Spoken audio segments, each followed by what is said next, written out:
ሰላም ለእናንተ ይሁን እንደምን አላችሁ ክቡራን ተመልካቾቻችን ይህ የአማራ ሚዲያ ኮርፖሬሽን ነው ከደሴ ስቱዲዮ ለዕለቱ የተሰናዱ ዜናዎችን ወደ እናንተ እናደርሳለን ጀማል ኢማም ነኝ አብራችሁን ቆዩ ህዝበ ክርስቲያኑ በጾም ወቅት ሲያደርግ የነበረውን የመረዳዳትና ሌሎች መልካም ተግባራት አጠናክሮ መቀጠል እንዳለበት የሃይማኖት መምህር አስገነዘቡ ባልደረባችን ሳሙኤል ኪሮስ ከጾም በኋላ በህዝበ ክርስቲያኑ ዘንድ መከናወን ስላለባቸው ተግባራት ከሃይማኖት መምህር ጋር ቆይታ አድርጎ ተከታዩን ጥንቅር ይዟል አብረን እንከታተል በኢትዮጵያ ኦርቶዶክስ ሃይማኖት ተከታዮች ዘንድ ትልቅ ትርጉም ከሚሰጣቸው አጽዋማት አንዱ አብይ ጾም ነው። በእነዚህ ቀናቶች የሃይማኖት ተከታዮች ከመጾም መጸለይ ባሻገር በተለያዩ በጎ ተግባራትና በፈጣሪ ዘንድ ተቀባይነት ያላቸውን ተግባራት በመፈጸም ማሳለፋቸውን የኮምቦልቻ መንበረ ጸባዖት ቅድስት ሥላሴ ቤተክርስቲያን ስብከተ ወንጌል ኃላፊና የሐዲስ ኪዳን የትርጓሚ መምህር ኪዳነ ማርያም ገብረ ሚካኤል ተናግረዋል።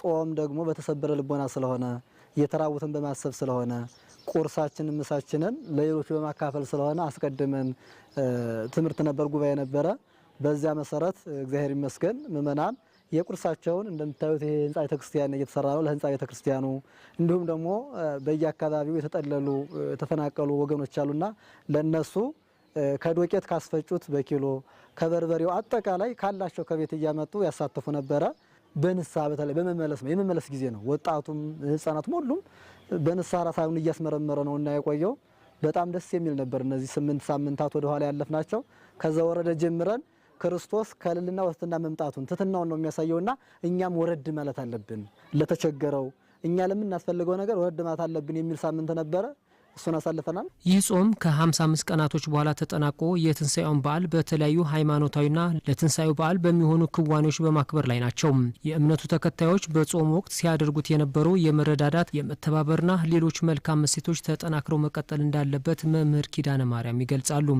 የመብል ፈተና ይመጣል የንግግር ፈተና ይመጣል የጥላቻ እነዚህ ነገሮች ሁሉ እውነት ምእመናን ፋሲካ የሌላቸው ጾሞች ይበላሉ ጥላቻ ፍስክ የለውም ኃጢአት ፍስክ የለውም ይሄን ያገኘነውን ሰላም ነገም ቢሆን ጥብቅ አድርገን ይዘን መስጠቱን በዛው ይቀጥል ቅድስናው ንጽህናውን በዛው ይቀጥል ንስሐው ለወገን ማሰቡ አሁን ለምሳሌ ከገንዘባችን አስራት አወጣን የተቸገሩትን ጠይቀናል እኛ ስንፈስክ እነሱ ሲፈስኩ የለ እኛ አሁን ነገስ ማን ያያቸዋል ከትንሳኤ በኋላ አትሱ ተብሏል ይሄው በጎ አድራጎቶችን መቀጠል አለበት ትንሳኤው ሙሉ የሚሆነው ሁሉም ደስተኛ ሲሆን ያሉት መምህር ኪዳነ ማርያም ሁሉም ሰው በዓሉን ሲያከብር የተቸገሩ ወገኖችን በመርዳትና በማሰብ ሊሆን እንደሚገባ ይመክራሉ ሁሉ ጊዜ ጾማሚዎችን ነው የጾሙ መንፈስ ሊለየና አይገባም ማለት ነው በዘው ደግሞ ትንሳኤን ስናስብ ትንሳኤ ማለት መነሳት ነው በመጀመሪያው ትንሳኤ እድል ፈንታ ያለው በሁለተኛው ትንሳኤ እድል ፈንታ ተብሏል የመጀመሪያው ትንሳኤ ተባለው ትንሳኤ ልቦና ነው የልብ ትንሳኤ የተቸገሩትን ማየት እንዴ ክርስቶስ እኮ ተነሳ ስንል ሞትን ገሎ ተነሳ አይደል ትንሳኤችን አሰረ እኛስ ትንሳኤን ስናስብ እስቲ ረሃብን እንግደለው የተቸገሩ ወገኖቻችን ምንም የሌላቸውን አስበን ብንውል ምንም የሌላቸው አሉ እውነት ለመናገር እንኳን አደረሳችሁ ለትንሳኤው ለን የትንሳኤው ምስክሮች ሆነን ከነሱ ያለችንን ሰላምታ ይዘን ትንሽዬ ነገር ይዘን ብንሄድ በእውነት የትንሳኤ ባለቤት እኛ ነን ማለት ነው እንጂ ዝም ብሎ ትንሳኤ የሚታሰበው ከቤቱ ባለው ድግስ ብቻ በታረደው በተጠመቀው ጠላ ብቻ አይደለም በቀጣይ የሚፈልጉትን ፓርቲ መምረጥ የሚያስችላቸውን የምርጫ ካርድ እያወጡ መሆኑን በሰሜን ወሎ ዞን የሀብሮ ወረዳ ነዋሪዎች ተናገሩ የዞኑ ማህበረሰብ የምርጫ ካርድ በማውጣት ዲሞክራሲያዊ መብቱን ለመጠቀም የሚያደርገውን ተሳትፎ አጠናክሮ እንዲቀጥል የሰሜን ወሎ ዞን አስተዳደር አሳስቧል ከሰውን ኃይለ ሚካኤል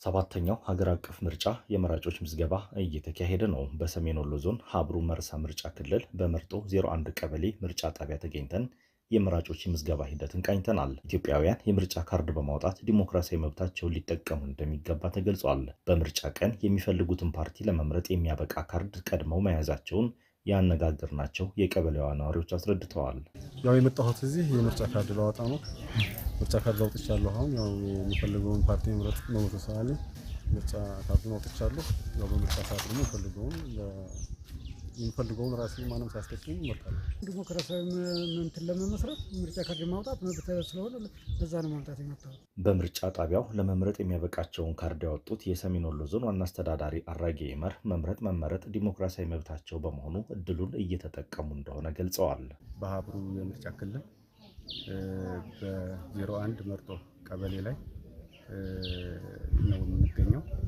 በዚህ መሰረት እኔም መብቴን ለመጠቀም ነው የተገኘው። በዚህ መሰረት በዛሬው ዕለት የምርጫ ምዝገባ አድርጌያለሁ። ደግሞ የምርጫ ካርድ አውጥቻለሁ። የዞኑ ማህበረሰብ በምርጫው የነቃ ተሳትፎ በማድረግ የሚመራውን መንግስት እንዲመርጥ ዋና አስተዳዳሪው አሳስበዋል። ማንኛውም የሰሜን ወሎ ህዝብ ራሳቸውን በራሳቸው በድምጻቸው ለቀጣይ 5 ዓመት ይሆነኛል ብለው የሚፈልጉትን ተፎካካሪ ፓርቲ መምረጥና በቀጣይ የሀገራችን መንግስት ግንባታ ወይም መንግስት መስረታ የዲሞክራሲ መብታቸውን መጠቀም እንዳለባቸው መልዕክት ማስተላለፍ። በሰሜን ወሎ ዞን የምርጫ ጣቢያዎች የመራጮች ምዝገባ እየተካሄደ መሆኑም ተመላክቷል። በመጨረሻም አመኔታ ያለው የመንግስት ስርዓት ለመዘርጋት ዜጎች በምርጫ ወቅት በንቃት መሳተፍ እንዳለባቸው አሚኮ ያነጋግራቸው የደሴ ከተማ ነዋሪዎች ገለጹ። አስተያየት ሰጪዎቹ የምርጫ ካርድ በወቅቱ በመውሰድ የዜግነት ኃላፊነታቸውን ለመወጣት መዘጋጀታቸውን ተናግረዋል። ነዋሪዎቹን ያነጋግራቸው ዘጋቢያችን መሐመድ በቀለ ነው፣ እንደሚከተለው ይቀርባል። እንደ አንድ ዜጋ የማምነው ነገር መጀመሪያ የምዝገባ ካርድ ማውጣት መመዝገብ ጥቅም አለው። ከዛ በተረፈ ደግሞ መምረጥ፣ ምክንያቱም መንግስት ያላት ሀገር ለመመስረት ምርጫን መምረጥ አስፈላጊ ነው ማለት ነው። ምክንያቱም ሌላም ነገር ልምረጥ ብትል አንተ በፈለከው ካልተመዘገብክ መምረጥ እንደማይቻል ስለማቅ መጀመሪያ ተመዝግቤያለሁ። ከዛ በኋላ ደግሞ የምፈልገውን ራሴ ያመንኩበትን እመርጣለሁ ማለት ነው። ኢትዮጵያን ለማስቀጠል ሰላማዊና ልማታዊ በሆነ መንገድ ከተማችንም አገራችንም እንድትቀጥል ካርድ እያንዳንዳችን ዜጋ ማውጣት ግዴታችን ነው። መምረጥ ደግሞ ፍላጎታችን ነው። የፈለግነውን መምረጥ እንችላለን። ግን ማውጣት እንደ ዜጋ ማንኛውም ከ18 ዓመት በላይ የሆነ ሰው ይህን ካርድ አውጥቶ የኢትዮጵያን መንግስት ማረጋገጥ፣ ቀጣይ ያለውን መንግስት ማረጋገጥ ግዴታ አስፈላጊ ነገር ነው። የምርጫ ካርድ ማውጣት ብዙ ጥቅም አለው። ምክንያቱም እኔ ይመራኛል የሚለውን መንግስት ባልመረጥኩት ላይ መሰረተ ልማት ብፈልግ፣ ማብራት ብፈልግ፣ በአካባቢ ውሃ ብፈልግ፣ በርካታ በሴቶች በወጣቶች የሚሰሩ በርካታ ስራዎች አሉ። ያን ሁሉ እንዲሰራልኝ የምማጎተውና የምጠይቀው መንግስት ራሴ በመረጥኩት ነው። ይሄ እድል ካለፈኝ ማማትም አልችልም። ምክንያቱም መርጬ በሆነ የሚለውን እንዴት ስለሚመጣብኝ ይጠቅመኛል የሚለውን ራሴ ስለማቀው በሰዓቱ መምረጥ ስላለብኝ አምናለሁ። በርካታ ጥያቄዎች አሉ። ይሄን የሚመልስልኝ እኔ የወከልኩት እኔ የመረጥኩት ሰው መሆን አለበት። በዚህ ካርድ እኔ የምወስነው ለኔ ይሄን ካርድ ይዤ እንትን ምለው ትልቅ ድርሻ ወይም እንደ ደሴ ከተማ ወይም እንደ ክልል ወይም እንደ ፌደራል ይመራል፣ ይጠቅማል፣ ይሄን ጥያቄ ይመልሳል ያልኩትን ነው እኔ ወስኔ ነው የምመርጠውና ይሄን አስቤ አውርጄ አውስቤ ለረጅም ጊዜ አሰላስሌ ነው ይሄን ካርድ የምወስደው።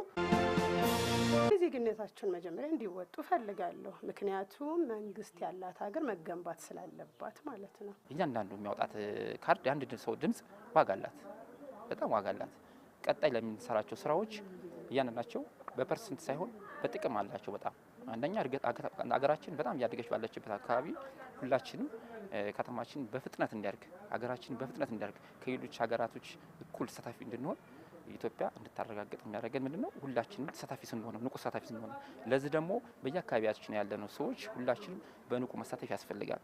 7ኛው ሀገራዊ ምርጫ በንቁና በተሳታፊነት ነጻነት፣ ግልጸኝነት ባለው ምርጫችን ቅቡልነት እንዲኖረው ሁላችንም በየበኩላችን እንወጣ ይገባል። እኛ እንድናወጣ ነው፣ ሌሎችም ወጣቶች ሁሉ ዜጎች፣ ህዝቡ ሁሉ እንዲያወጣ እንፈልጋለን። ካርድ ካላወጡ እነዚህ ሰዎች አሁን ለምሳሌ ተወካይ እንዳልመረጡ ነው፣ ጥያቄያቸው መመለስ አይችልም። መጨረሻ ደግሞ ያልሆነ እሱ ያልፈልጉት ሰው እንኳን ተወዳድሮ የሆነ ለክልል ተወካይ ወይም ለፌደራል ተወካይ ያልሆነ ሰው ቢመረጥ ቁጭቱ እስከ 5 ዓመት ድረስ አይለቅም። ስለዚህ ያን ለማድረግ ማውጣት ግዴታ ነው፣ የዜግነት ግዴታ ነው። በኋላ ከሚናደዱ ከሚቆጩ መርጬ በሆነ አውጥቼ በሆነ ከሚለው አሁን በካርድ ያለው የሚመርጡትን የሚወክሉትን በካርድ ሚናቸው መጫወት አለባቸው ነው ማለት። ይህ ህዝብ ይቺ ካርድ እንዳታልፈው ትልቅ የሱ ጥቅም የሚሰጠው ካርድ ነው። የሚፈልገውን መምረጥ የራሱ ነው። ነገር ግን ይችን ካርድ አውጥቶ በምርጫ መሳተፉ በጣም ትልቅ ጥቅም አለው። እንደፈለገ መናገር መውቀስ የሚችለው እድሉ እዚህ ላይ ናት ብዬ አስባለሁ ነው። ውድ ተመልካቾቻችን ከአማራ ሚዲያ ኮርፖሬሽን ከደሴ ስቱዲዮ ለዕለቱ የተሰናዱ ዜናዎች እስካሁኖቹ ናቸው። እኛን ስለመረጣችሁ እጅግ አድርገን እናመሰግናለን። በያላችሁበት ሸጋ ቆይታ ይሆንላችሁ።